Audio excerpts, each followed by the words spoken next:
Merveilleux. Et à qui il a donné le privilège de pouvoir étudier la parole et en plus de pouvoir la partager aux enfants de Dieu afin qu'ils puissent connaître Dieu, l'aimer, le servir, vivre pour lui. Quelle joie d'être ici ce matin. Vous êtes content aussi d'être ici? J'avais un chant, moi aussi, quand je suis venu ce matin. On est ensemble. Ça dit, un jour, vous connaissez, dans tes parvis, vaut mieux que mille ailleurs. Jésus, tu nous unis, nous sommes frères et sœurs. Vous connaissez ce chant-là? Un jour dans tes parvis, dans les 45 minutes de route, je peux louer Dieu, prier, et c'est toujours une joie d'être ici.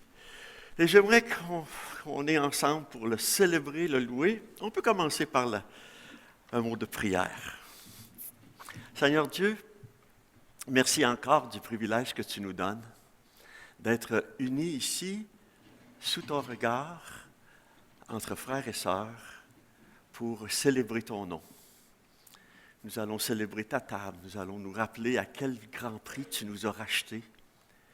Comment jour après jour tu nous bénis, tu pourvois à chacun de nos besoins. Tu nous partages ta parole afin qu'on te voie à travers elle, parce que tu nous parles en elle. Et Seigneur, on est ici ce matin parce qu'on veut célébrer ton nom, on veut se réjouir en ta présence. On veut te dire que nous t'aimons, parce que toi, tu as tellement investi dans nos vies. Tu es digne, Seigneur, de recevoir honneur, louange et gloire. Et Seigneur Dieu, ce matin aussi, on est ensemble parce qu'on veut se plonger les regards dans la loi parfaite, dans ta parole, parce qu'à travers elle, tu veux nous parler, à travers elle, tu veux nous transformer, à travers elle, tu veux nous motiver à vivre pour toi, à ta gloire.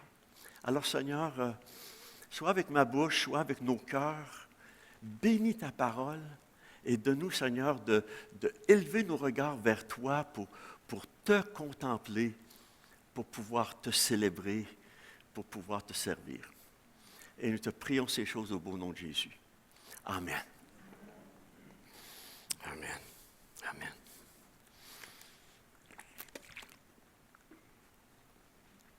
On termine ce matin. Oh, ça dit, c'est fini. Oh, ce qui me fait penser que j'ai besoin. OK, voilà. On termine ce matin notre étude de la deuxième vision de Jean qu'il a inscrite dans le livre de l'Apocalypse. Sa deuxième vision, c'est la plus longue du livre. Elle s'étend du chapitre 4 jusqu'au chapitre 16 qu'on va toucher ce matin. Et dans cette deuxième grande vision, elle présente Jésus comme étant le juge suprême sur tous les habitants de la terre. Et Jésus, on l'a vu dans le chapitre 5, il a reçu de la part du Créateur un rouleau, un livre, mais c'est roulé, scellé de 7 sceaux. Et ce livre-là, ce rouleau-là, il contient le déroulement progressif du jugement de Dieu sur le monde. D'une part, sur le jugement de Dieu sur le monde incrédule, et d'autre part, la récompense de Dieu qui est finale pour les saints, pour ceux qui sont attachés.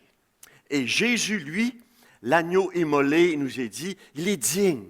Il est digne de prendre le livre et il est digne de l'ouvrir, d'en ouvrir les sceaux, puis d'en accomplir le contenu.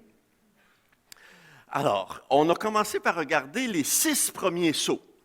Les sceaux jusqu'au 7e, le déroulement de la deuxième vision, le déroulement progressif des jugements des incrédules puis de la récompense des saints, c'est 7 sceaux. Le 7e sceau rouvre sur 7 trompettes. La 7e trompette ouvre sur 7 coupes et on arrive aujourd'hui, puis c'est terminé. C'en est fait, c'est fini, on arrive au bout. Dans les 6 premiers sceaux, on avait vu que Jésus laisse les humains, sont capables, se détruire eux-mêmes. Ils se détruisent par le mensonge, par les guerres, par les chaos économiques, par les chaos climatiques. Et pendant que les croyants, pendant que les saints, ils crient, jusqu'à quand, Maître saint et véritable, tarderas-tu à juger? Tarderas-tu à tirer vengeance de notre sang sur les habitants de la terre dans ces 6 premiers sceaux-là? Et là, le 7e sceau ouvre. Et c'est le dernier sceau. Et ce dernier sceau, il nous est dit que c'est le grand jour de la colère de l'agneau. Ce grand jour-là, il est venu. C'est ce que l'on a appelé plus tard, ou dans les autres textes, la grande tribulation, dans laquelle non seulement maintenant Dieu laisse les hommes se détruire eux-mêmes, mais lui-même, Dieu intervient directement sur les événements de la terre. Et ce 7e sceau, il rouvre sur le jugement qu'on a appelé des trompettes. Bien, les 4 premières trompettes, il sonnait le jugement sur le tiers de la nature. Et quand on arrivait au 5e, 6e et 7e, le texte nous avait dit « malheur, malheur, malheur », parce que ces 3 dernières trompettes vont toucher particulièrement, directement, les habitants de la terre qui n'ont pas reçu le sceau de Dieu sur leur front. Alors là, on a vu les 7 trompettes. Et quand la 7e et dernière trompette, elle sonne, elle annonce la venue des derniers jugements, la venue des 7 coupes de la colère de Dieu. Et qui vont se déverser, puis qui vont finalement conclure cette étape ultime, cette étape finale du jugement de Dieu, qui par la suite va pouvoir remettre au Christ le royaume du monde sur lequel le texte nous disait « il va régner au siècle des siècles ». Mais on a vu récemment qu'avant le déversement de des 7 dernières coupes, ben Jean a fait une pause. Et dans cette pause-là, il a fait une pause pour nous montrer une perspective historique du conflit des siècles. Il a fait une pause pour qu'on regarde à travers des signes le conflit des siècles, qui commence avec Ève, où Dieu lui a dit il va mordre ton talon, puis toi, tu vas lui écraser la tête. Et à travers, il nous a donné toute cette perspective historique du conflit des siècles. Entre toujours, d'une part, l'adoration totalitaire du dragon, et puis de ses bêtes, et d'autre part, la loyauté indéfectible des serviteurs de Dieu.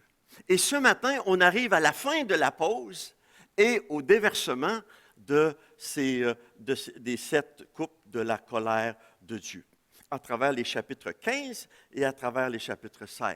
Chapitre 15 va nous parler de ce dernier signe de la pause, et le chapitre 16 va nous montrer le déversement final des 7 coupes de la colère divine qui vont mettre fin à la grande tribulation, puis qui vont ouvrir la voie à l'introduction du royaume terrestre millénaire de Jésus avec ses saints.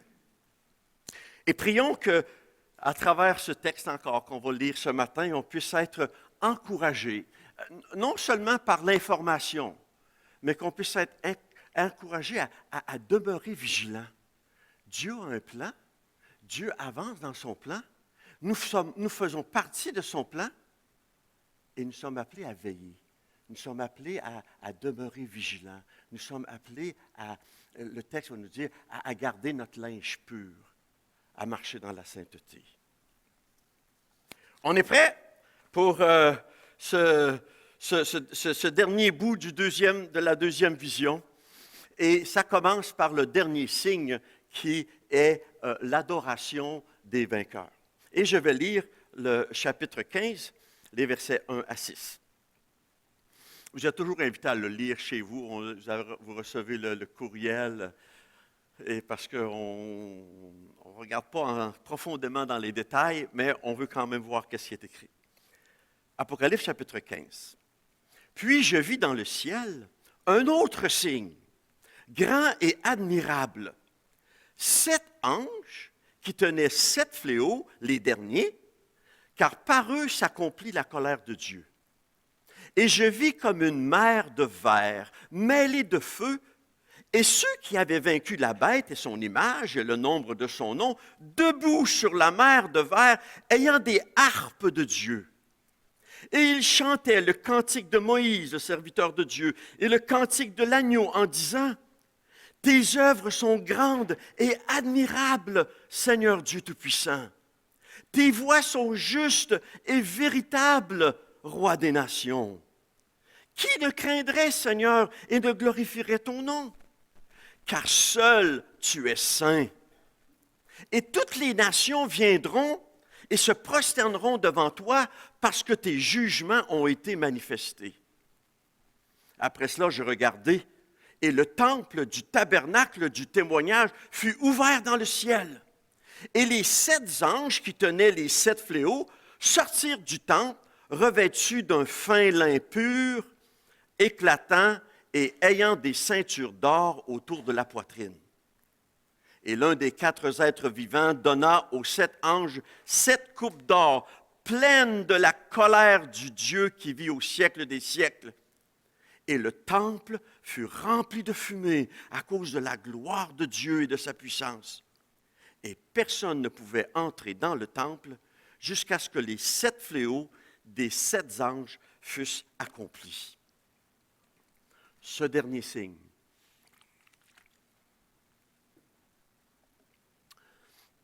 Ce dernier signe, comme on le voit, Jean y voit maintenant dans le ciel encore 7 anges qui sont prêts à déverser les 7 fléaux qui vont compléter la manifestation de la colère de Dieu sur les habitants du monde. Mais avant, encore une fois, le déversement de ces coupes, il note autour de lui, parce qu'il est dans le ciel, il note que l'adoration pour Dieu, l'adoration précède toujours le jugement. Et alors, avant ce déversement-là, il assiste à la célébration des vainqueurs, la célébration de ceux qui ont vaincu la bête, ceux qui ont vaincu l'Antéchrist, ceux qui sont demeurés fidèles, qui sont demeurés persévérants pour l'agneau, même au prix de leur vie, parce que la bête avait le pouvoir de même tuer les saints. Et on les retrouve maintenant dans le temple de Dieu, sur cette mer de verre, en train de célébrer leur Dieu. Dieu est toujours grand et très digne d'adoration. Et quand il regarde la situation dans le ciel, c'est toujours l'adoration, la célébration. Ces vainqueurs-là, on les voit, ils sont assemblés sur la mer de verre qui est devant le trône. On l'avait vu, cette mer de verre-là, au tout début, au chapitre 4, au verset 6. Devant le trône, il y avait une mer de verre. Et ils sont devant le trône et ils chantent. Ils chantent, ils jouent de la harpe, ils glorifient Dieu du fait que Dieu est tout-puissant. Du fait que Dieu est parfaitement sage, il est parfaitement juste, il est parfaitement vrai. Et ils utilisent, le texte nous dit, 2 cantiques. Je ne sais pas si on choisit le numéro 1 ou le numéro 3 du livre de cantiques qu'il y avait, mais 2 cantiques. Un cantique qui est le cantique de Moïse, Exode chapitre 15, et un autre qui était qu'on appelle le cantique de l'agneau. On n'a pas ça exactement, sauf que dans le chapitre 5, on voit quand même tout un cantique sur l'agneau. Pourquoi ces 2 chants-là? Moïse, en Exode chapitre 15, chante ce chant-là, il est à la sortie d'Égypte, le pharaon et ses cavaliers sont tombés dans la mer et ont été engloutis. Et Moïse va célébrer la délivrance finale de l'esclavage d'Égypte. Et je m'imagine que quand ils vont chanter maintenant le chant de l'agneau, il y a aussi une délivrance dans le chant de l'agneau. Il nous a délivrés de quoi? De quel esclavage est-ce que Jésus nous a délivrés?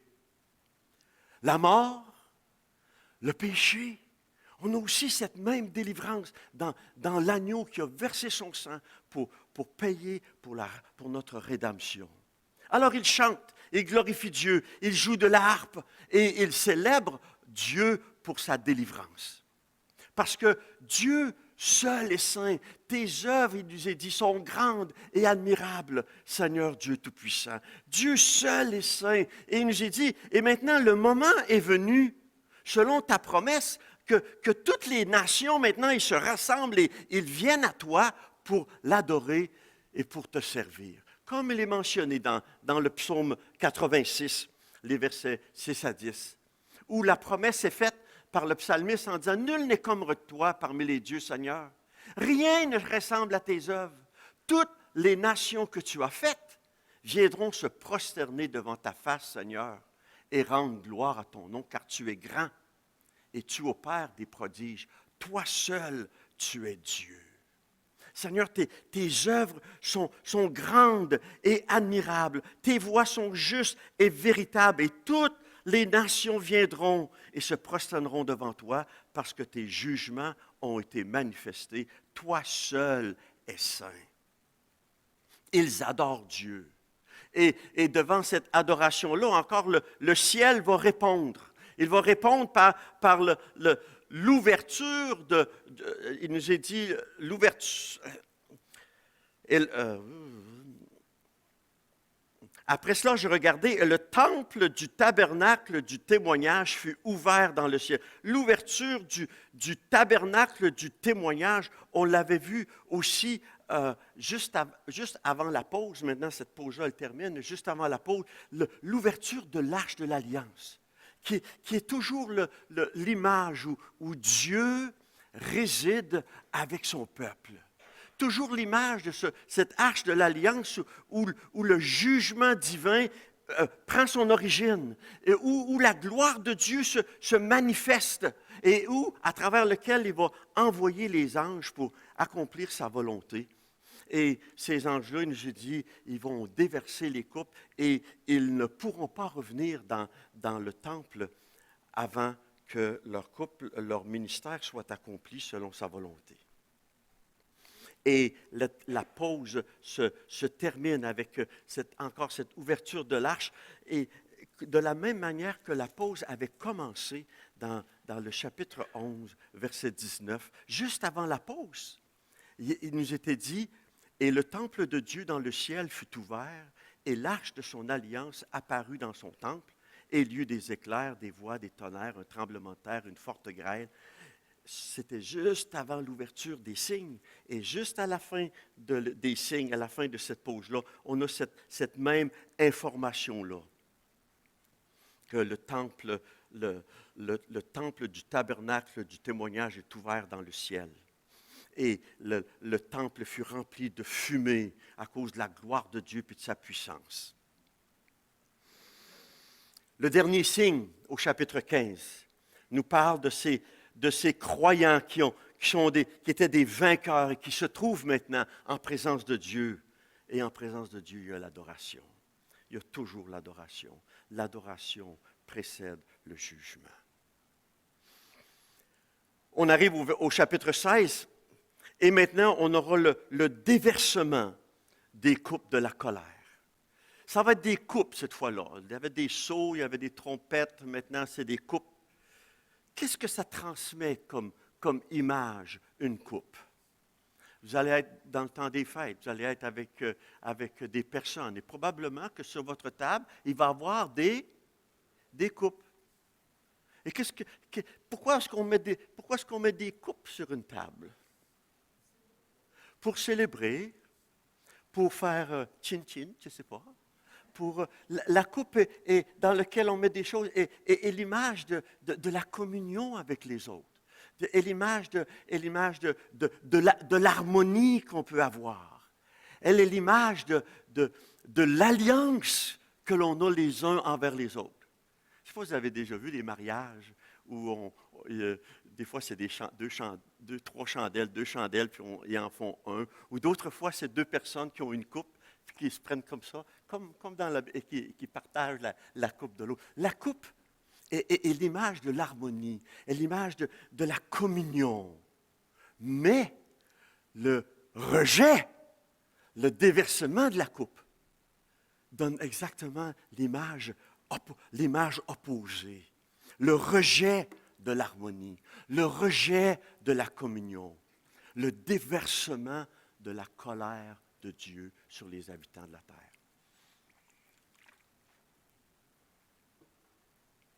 Et c'est ce qu'on l'on voit au chapitre 16. Et je vais commencer par lire les 9 premiers versets où il nous parle des 4 premières coupes de la colère de Dieu. Chapitre 16, verset 1. « Et j'entendis une voix forte qui venait du temple et qui disait aux 7 anges, « Allez et versez sur la terre les 7 coupes de la colère de Dieu. » Le premier alla et il versa sa coupe sur la terre. Et un ulcère malin et douloureux frappa les hommes qui avaient la marque de la bête et qui adoraient son image.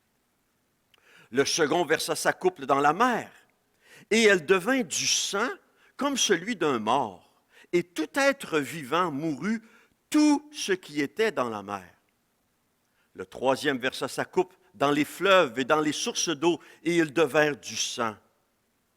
Et j'entendis l'ange des eaux qui disait, « Tu es juste, toi qui es et qui étais, tu es saint, parce que tu as exercé ce jugement.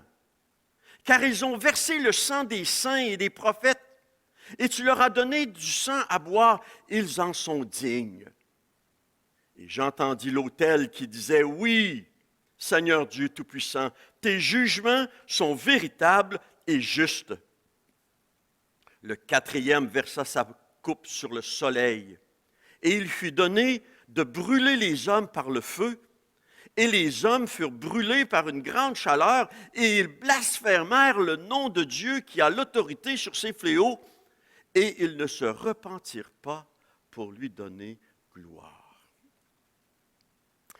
4 premières coupes qui sont déversées. Et ces 4 premières coupes sont déversées d'abord sur la nature, sur la terre, sur la mer, sur les sources d'eau douce, je m'imagine, et sur le soleil. Ces 4 coupes nous donnent très peu de détails. Hollywood aimerait bien ça, qu'il y ait toutes sortes de détails, parce que là, ils font des films sur toutes sortes de choses qui arrivent sur la terre, dans le ciel, dans les eaux douces. Mais c'est très simple. Il n'y a pas beaucoup de détails. Et en plus, il ressemble beaucoup aux 4 premières trompettes. Il ressemble beaucoup au jugement des trompettes, mais vous vous souvenez, le jugement des trompettes, il touchait le tiers des habitants de la terre. Maintenant, c'est complet, c'est tout. Il touche toutes à 100%, les 3 tiers. Au lieu d'affecter le tiers des éléments, ils affectent maintenant la totalité de ceux qui sont associés à la bête, tous ceux qui sont associés à l'Antéchrist, aux faux prophètes. Mais qu'est-ce qui est étonnant, c'est que malgré toute l'intensité du versement de ces coupes, comment les gens réagissent-ils? Il y a la résistance, il y a le refus de se repentir. Et tous ceux qui souffrent, c'est le repentir et le manque de repentir est total. Et au lieu de la repentance, on voit le blasphème contre Dieu, le blasphème contre celui qui juge.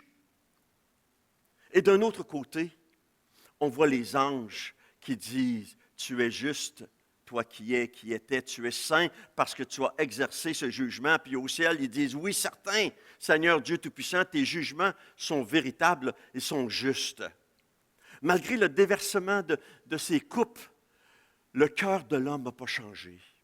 Il n'y a pas de repentance. Et quand ça continue d'aller mal, ou quand il y a des douleurs encore extrêmes, on blasphème Dieu, on le rend responsable de nos malheurs.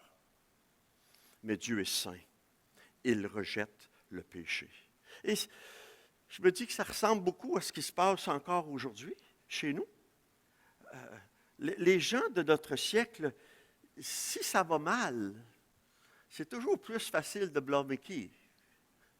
Blâmer Dieu. Quand ça va mal, on blâme Dieu pour nos problèmes. plutôt que de regarder souvent à nous critiquer et à nous repentir de nos mauvais choix, on préfère blâmer Dieu. Et puis quand ça va bien, est-ce qu'on glorifie Dieu? Automatiquement, non. On se tape sur l'épaule. On se félicite nous-mêmes pour nos succès au lieu de donner gloire à Dieu. Les 4 premiers déversements de coupe font ressortir encore la méchanceté humaine, son manque de gratitude envers Dieu, le Créateur. Ils blasphémèrent le nom de Dieu, ils ne se repentirent pas, malgré ces jugements, ces fléaux extrêmes. Les 4 dernières, nous lisons chapitre 16, et les 3 dernières plutôt, on en a déjà 4, du verset 10 à la fin du chapitre. Le 5e versa sa coupe sur le trône de la bête.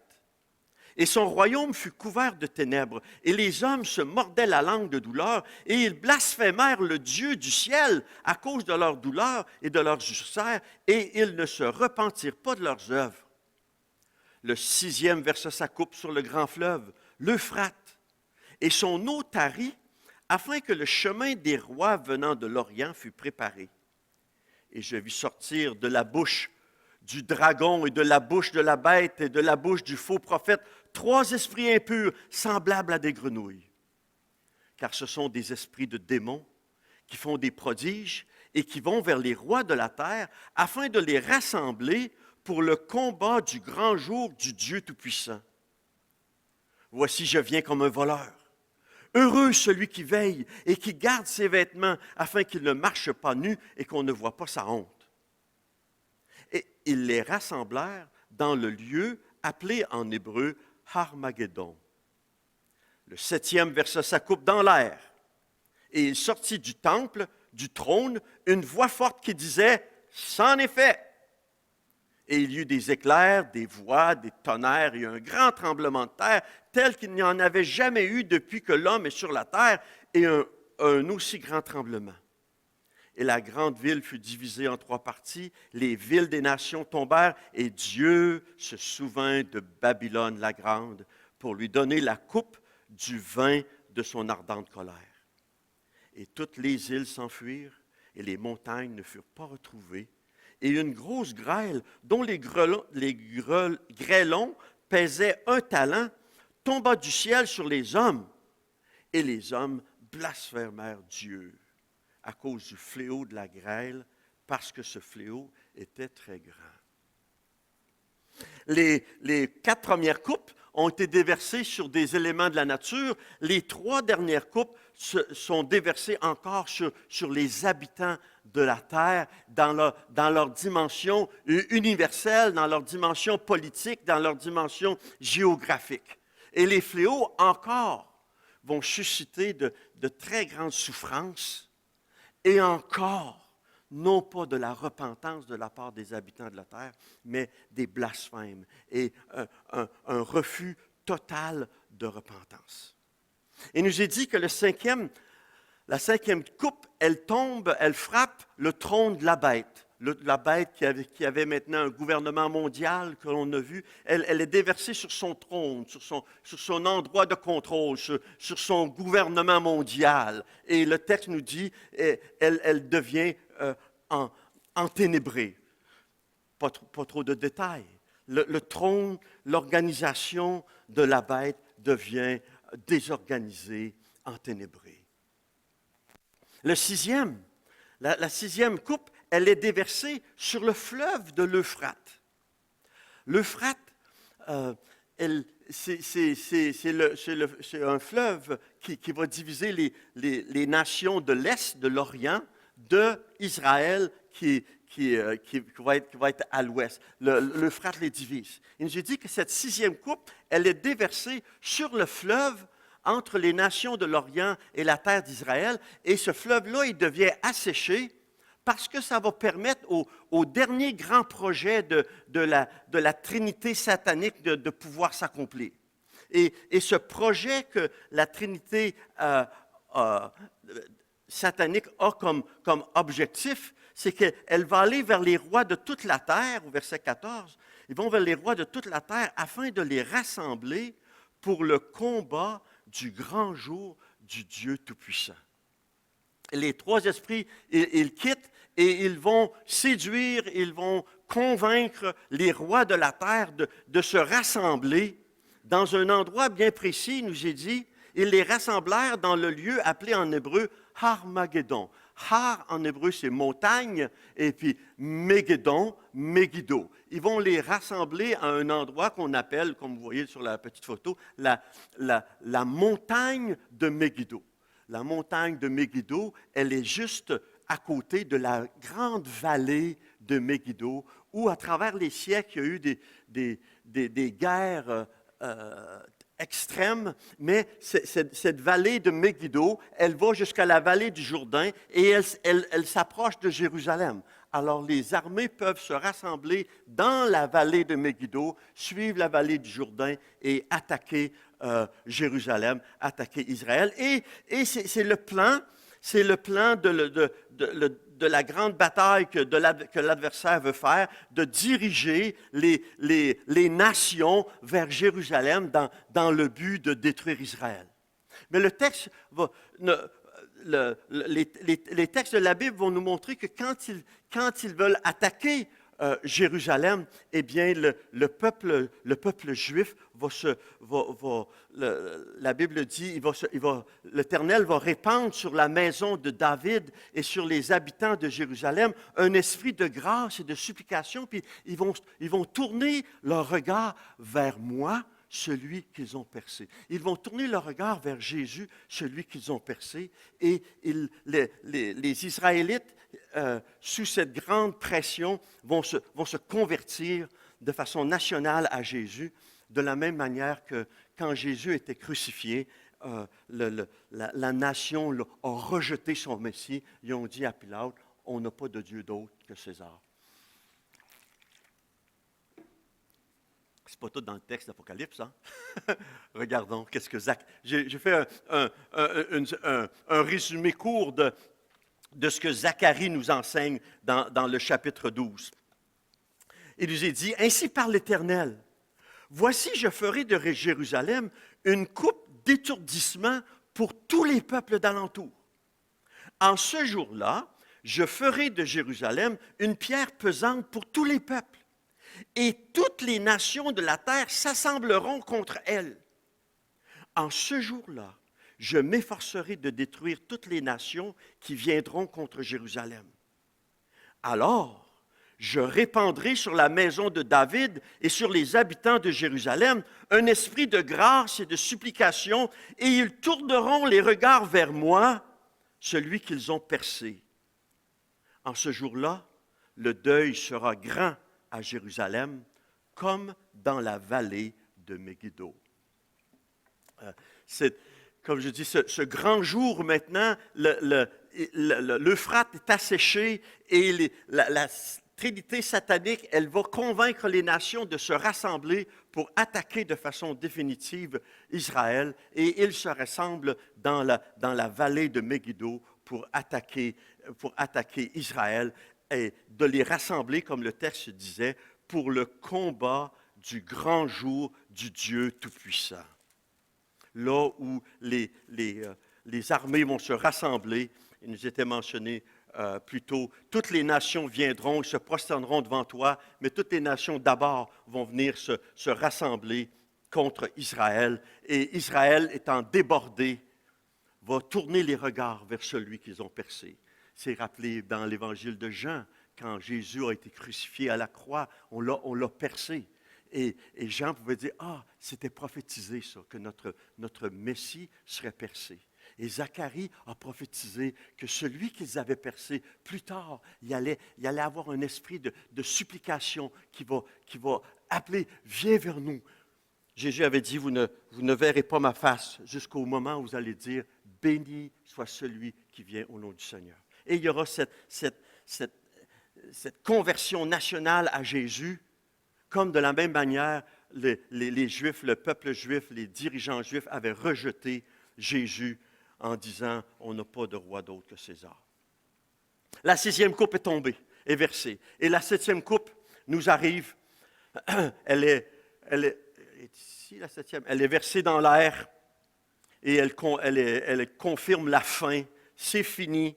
Le texte nous dit, le 7e versa sa coupe dans l'air et est sorti du temple, du trône, une voix forte qui disait, « It's over ».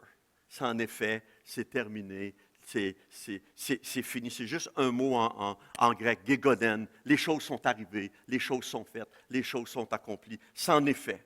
Et c'est confirmé par toutes sortes de grands phénomènes cataclysmiques, le tonnerre, un tremblement de terre si grand qu'il n'y en a jamais eu depuis le début de la création. Les villes tombent, il y a des destructions massives de villes, il y a de la grêle qui tombe, des grêlons de 1 talent. Vous savez, c'est quoi 1 talent? À peu près une centaine de livres. Une moyenne boule de grêle, 40 kilogrammes à peu près. Une destruction terrible qui est finalement l'acte final du jugement de Dieu. Et à ce moment-là, le royaume du monde est remis à notre Seigneur et à son Christ. C'est terminé. C'est terminé pour Babylone. Il nous mentionne, qu'on va voir dans la 3e vision, de façon plus précise. Mais c'est terminé pour Babylone. Cette grande ville est tombée avec toutes les autres villes des nations. Et on va voir que Babylone, depuis le début de la Genèse, c'est pas seulement une ville géographique, mais ça représente tout le système satanique méchant qui a traversé l'histoire. Babylone, c'est l'incarnation du mal, c'est l'ennemi des croyants, c'est l'ennemi de la justice, et elle est tombée maintenant, parce que Jésus a exercé son jugement sur elle, parce que Jésus est le Seigneur des Seigneurs, le Roi des Rois. Et ça va être le thème de la 3e vision de Jean, où Jésus ne sera pas le juge suprême, mais il va être maintenant le grand vainqueur. Nous sommes à la fin de cette 2e vision.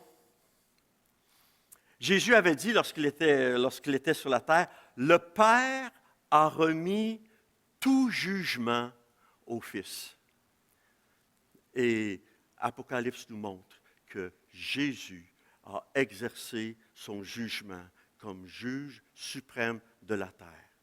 Il est le juge, il a le droit, il est le juge suprême des habitants de la terre. Est-ce qu'on va s'en tenir simplement à l'information, encore une fois? Je trouve ça intéressant parce que juste avant la fin, Jean est en train de décrire et soudainement au verset 15, il lui dit « Voici, je viens comme un voleur, heureux celui qui veille et qui garde ses vêtements afin qu'il ne marche pas nu, qu'on ne voit pas sa honte. » Mais juste avant la fin, il ne termine pas son récit et il nous donne un dernier rappel.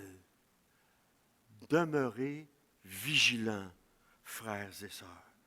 Heureux celui qui veille, parce que ça va arriver sans avertissement. Je viens comme un voleur. Et heureux celui qui ne marche pas nu, celui qui marche dans la sainteté, dont ses vêtements sont les œuvres justes des saints. Heureux celui qui persévère, heureux celui qui veille, parce que les choses vont arriver sans avertissement.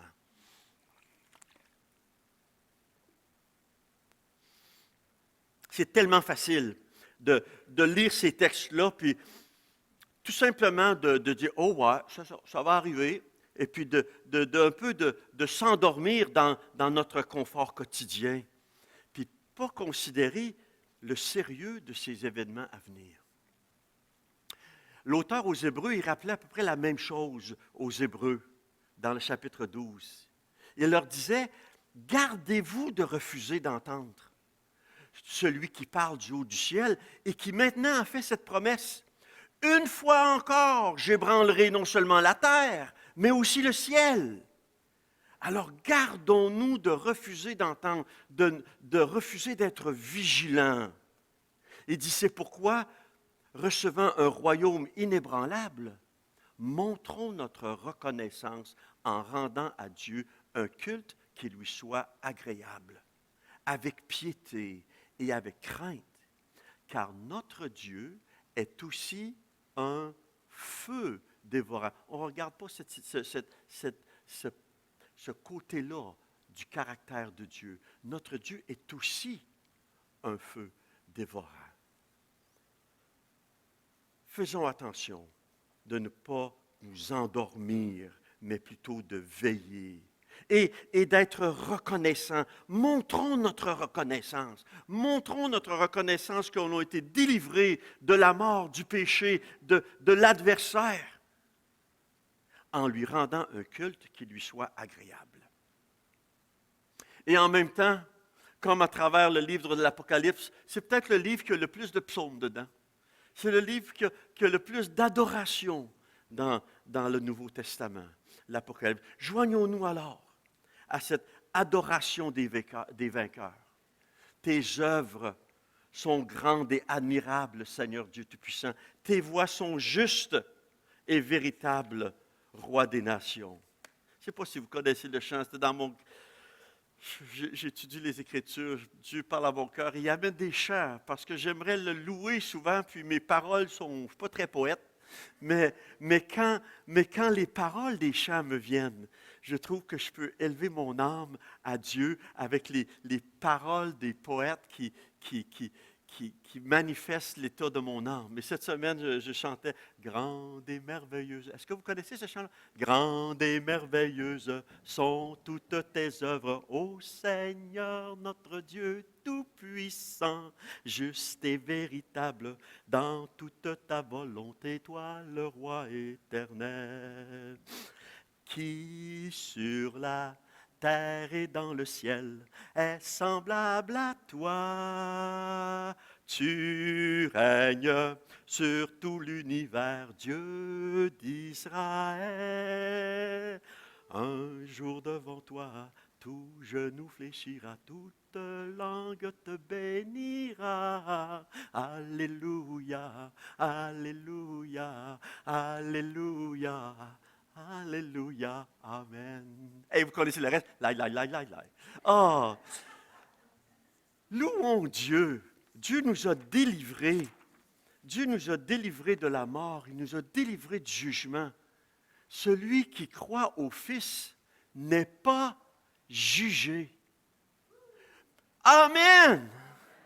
Mais celui qui ne croit pas, c'est aussi sérieux. Celui qui ne croit pas, le texte nous dit, est déjà jugé parce qu'il n'a pas cru. Et le jugement est venu parce que Dieu a envoyé son Fils dans le monde, puis les gens ont préféré les ténèbres à la lumière. Réjouissons-nous, joignons-nous à l'adoration des vainqueurs. Dieu, il est tellement miséricordieux lorsqu'il sauve. Vous en êtes des témoins. Mais Dieu est aussi juste lorsqu'il juge. Et dans les deux cas, que ce soit sa miséricorde ou que ce soit son jugement, il est toujours digne d'être adoré. Et c'est pour ça que notre texte se termine bien avec la table du Seigneur, où on se rappelle à quel prix nous avons été rachetés du jugement et combien nous devrions être des adorateurs. Jour après jour. Le dimanche matin en église, évidemment, mais chaque jour, parce qu'il est digne. Ses œuvres sont grandes et admirables. Notre Dieu est saint et miséricordieux. Oh Seigneur, merci encore pour ta parole. Merci parce que tu nous as délivrés du royaume des ténèbres pour nous transférer dans le royaume de ton Fils bien-aimé. Apprends-nous, Seigneur, à nous réjouir de cette position. Apprends-nous, Seigneur, à veiller, à demeurer actifs, persévérants pour toi. Donne-nous la grâce d'avertir ceux qui sont des habitants de la terre qui n'ont pas plié le genou encore devant toi. Donne-nous, Seigneur, de les avertir du jugement à venir. Et Seigneur, merci encore pour la possibilité d'entendre ta parole et de pouvoir la transmettre à d'autres dans notre voisinage, chez nos amis, permets que ces périodes de fête soient un moment aussi où Christ soit élevé dans nos vies et partagé envers ceux qui nous entourent. Nous te remercions pour toutes choses. Au nom de Jésus. Amen.